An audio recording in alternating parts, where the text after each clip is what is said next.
Pemirsa, masih bersama kami dalam Berita Banjarmasin. Bagi Anda yang baru bergabung, berikut Berita Banjarmasin utama hari ini.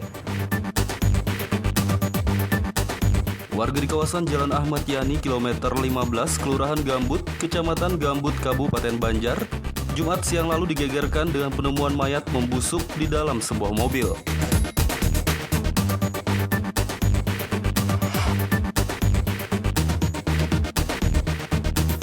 Pembelajaran tatap muka untuk semua sekolah dari tingkat TK hingga SMP di Kabupaten Hulu Sungai Selatan rencananya akan dilaksanakan pada awal tahun 2021 mendatang.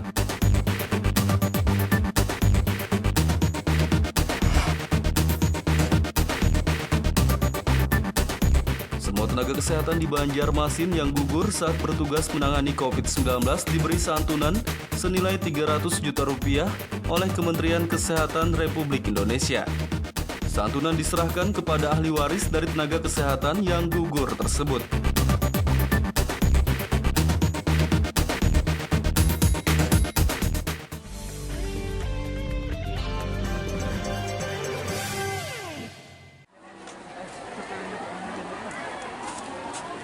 Semua tenaga kesehatan di Banjarmasin yang gugur saat bertugas menangani COVID-19 diberi santunan senilai 300 juta rupiah oleh Kementerian Kesehatan Republik Indonesia. Santunan diserahkan kepada ahli waris dari tenaga kesehatan yang gugur tersebut.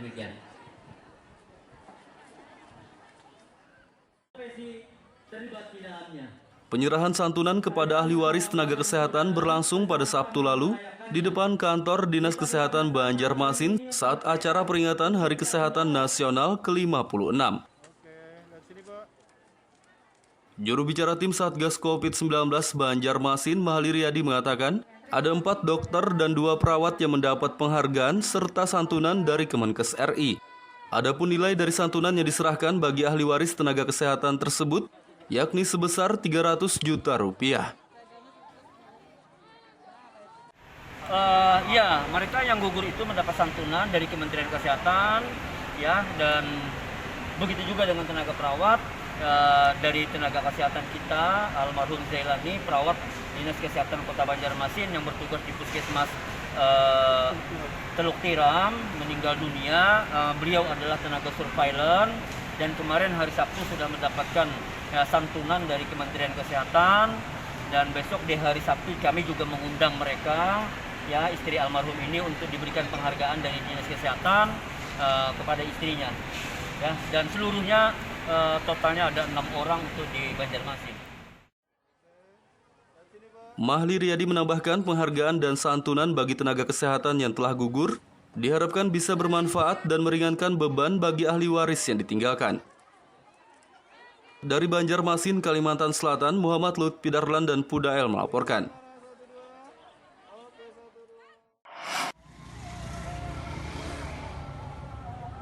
Tempat pembuangan sampah TPS di kawasan Malkontemon, Banjarmasin Utara direlokasi ke belakang gedung Taekwondo di Jalan Sultan Adam.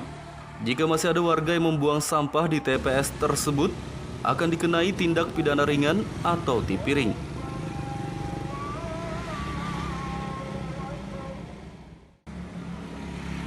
Setelah sekian lama direncanakan, relokasi atau pemindahan TPS di Jalan Malkontemon, Banjarmasin Utara akhirnya terrealisasi. TPS yang berdekatan dengan makam pahlawan nasional Pangeran Antasari itu dipindah ke belakang gedung Taekwondo Jalan Sultan Adam, Banjarmasin Utara. Kepala Bidang Kebersihan dan Pengelolaan Sampah Dinas Lingkungan Hidup Banjarmasin, Marzuki mengatakan, relokasi TPS Malkontemon baru bisa terrealisasi karena kesulitan mencari lahan penggantinya. Anggaplah keberatan masyarakat selama ini bahwa di sana berdekatan dengan makam pahlawan kita Pangeran Antasari. Nah, pertimbangannya itu, jadi, dan lahan yang memang kita siapkan penggantinya juga sudah siap. Jadi tanggal 16 nanti sudah kita tutup. Di mana Bang kalau untuk yang penggantinya itu?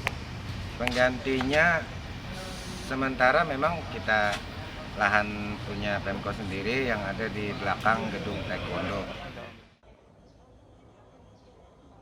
Sementara itu TPS di Malkontemon rencananya sudah mulai ditutup sejak hari ini Senin 16 November 2020. Jika masih ada warga yang membuang sampah di TPS tersebut, akan dikenai tindak pidana ringan atau tipiring. Dari Banjarmasin, Kalimantan Selatan, Muhammad Lutfi Darlan dan Pudael melaporkan.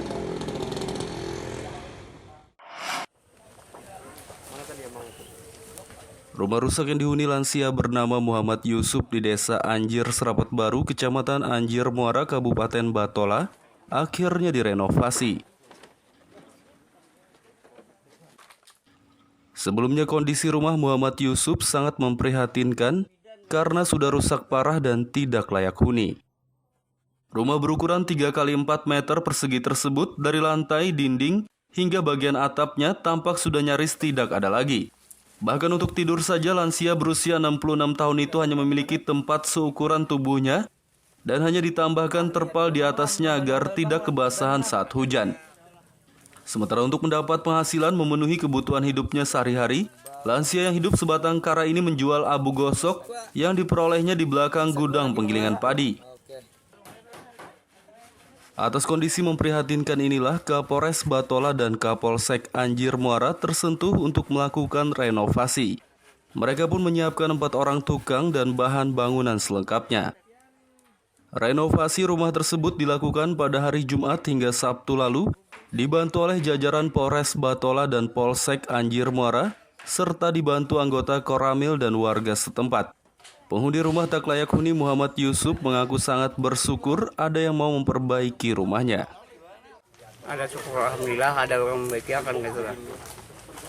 Jadi sebelumnya kayak apa kalau musim hujan nih? Kayak apa yang di dalam? Hujan di rumah. Basah kuyup gimana hal basah kuyup ya, Pak? Iya. Anu Malam-malam hujan kayak apa? Tetap di rumah. makan Bang Ben ya, Bang. Anu warung ada anu. Pemasak ada kawa, apa ada kawa? Nah, ini para Kapolsek. Dengan kami sebagai warga Desa Anjir Serapat Baru berterima kasih dengan adanya bantuan ini, karena kami dalam beberapa tahun ini beberapa kali musul sampai ini kada pernah terrealisasi lagi. Jadi ya banyak-banyak berterima kasih, khususnya ada Kapolsek Anjir Muara langsung turun ke lapangan. Merupakan bentuk kepedulian Polri yang khususnya Polres Balikpahala yang bekerja sama dengan masyarakat, di mana rumah awalnya yaitu tidak layak, mudah-mudahan dengan diperbaiki rumahnya bisa nyaman tinggal di rumah yang baru. Tak hanya mendapat bantuan renovasi rumah, lansia Muhammad Yusuf juga menerima bantuan dari berbagai pihak seperti modal usaha dan kebutuhan hidup sehari-hari. Dari Kabupaten Batola, Kalimantan Selatan, Muhammad Lutfi Darlan dan Ibrahim melaporkan.